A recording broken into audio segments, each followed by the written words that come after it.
여기에 자동차에 미쳐버린 자들이 운영하는 회사가 있습니다. 바로 미국 텍사스 실리에 위치한 헤네시 퍼포먼스 엔지니어링인데요. 양산차를 가져와 그보다 더욱 강력하게 튜닝하는 전문 튜너이기도 하면서 아예 독자적인 모델을 만드는 컴플리트카 제조업체이기도 합니다. 그러면 이 기업이 어떻게 미쳐가고 있는지 이들이 내놓는 다양한 모델들과 함께 속속들이 살펴보도록 하죠. 이 기업에서 유추해볼 수 있듯이 설립자의 이름은 존 헤네시입니다. 존 헤네시는 스피드 광이었죠. 미국 힐클라임 대회로 유명한 파이크 스피크 힐클라임 대회에 참가하기 위해 미쯔비시 3000GT를 개조한 것을 시작으로 이후 실버 스테이트 챌린지에도 출전하게 되는데, 실버 스테이트 챌린지는 미국 유타주 보네빌이라고 하는 소금 사막에서 최고 속도를 겨루는 경기로 존 헤네시는 여기서 시속 284km를 달성하며 우승을 차지하기도 했습니다. 이렇게 모터스포츠 활동을 이어가다가 존 헤네시는 결혼과 함께 사업의 길로 들어서는데, 1991년 헤네시 퍼포먼스 엔지니어링을 설립하고 본격적인 자동차 전문 튜너로 거듭나게 됩니다. 헤네시 퍼포먼스 엔지니어링의 설립 초기에는 미쯔비시 3000GT, 도요타 수프라, 마츠다 RX-7 등 당시 셰시의 한계가 높아 튜닝하기에 아주 적합했던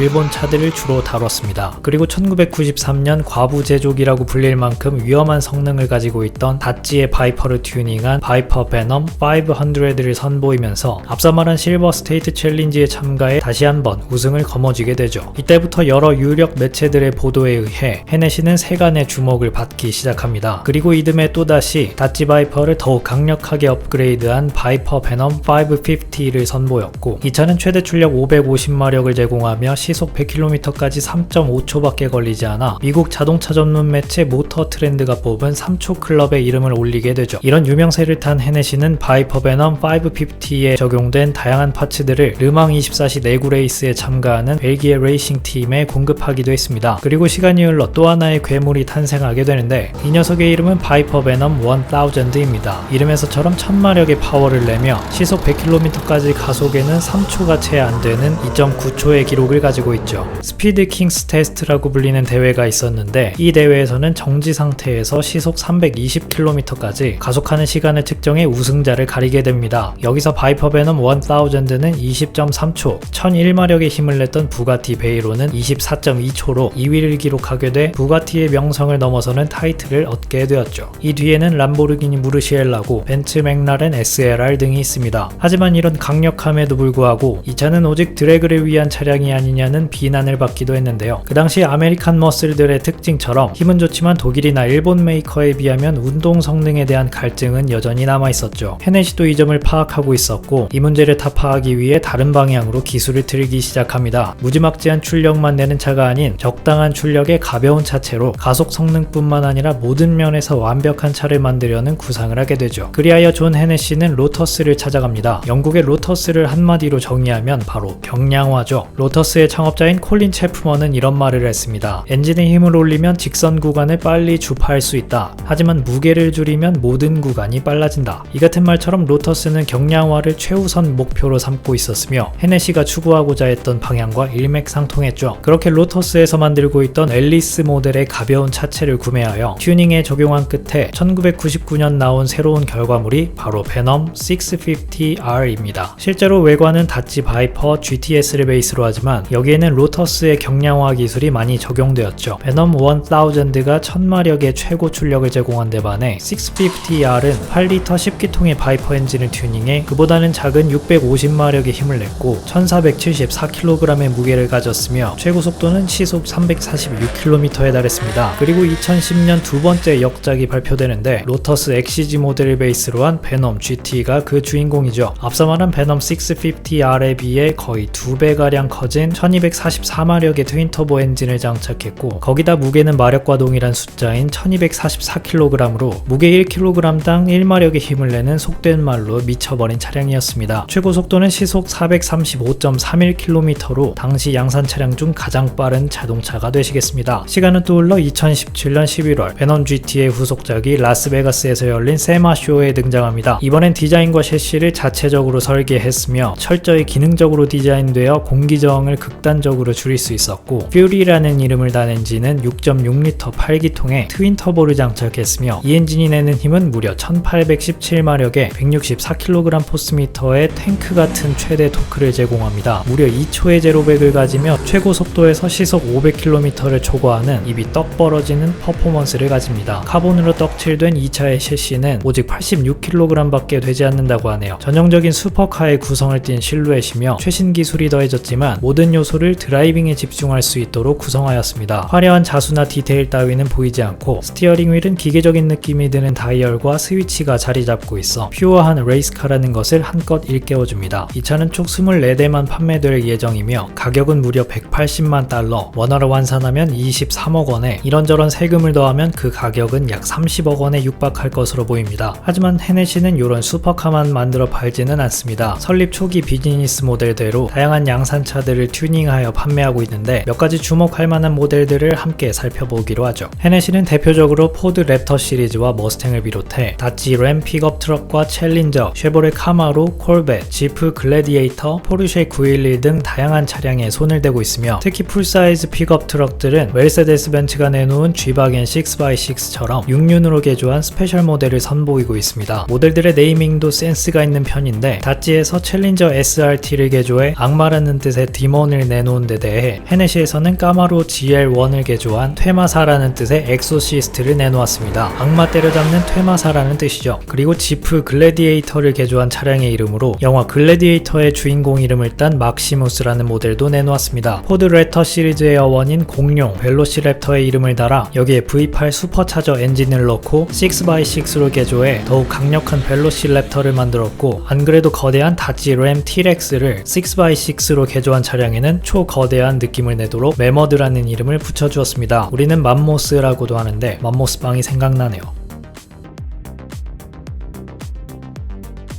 여튼 단순히 이름만 센 놈들이 아닌 뭐만 하면 천마력이 튀어나오는 엄청난 퍼포먼스에 직진밖에 모르는 바보라는 비난에서 벗어나 운동 성능에도 비약적인 개선을 가져온 자동차에 미친 자들이 수두룩한 기업, 그들이 보여주고 있는 광기는 비록 직접적인 구매자는 아닐지라도 자동차를 사랑하는 이에게 심장이 두근대는 필링을 선사하는군요. 앞으로도 그 광기가 지속되길 기원합니다. 지금까지 헤넷이었습니다. 시청해주셔서 감사합니다.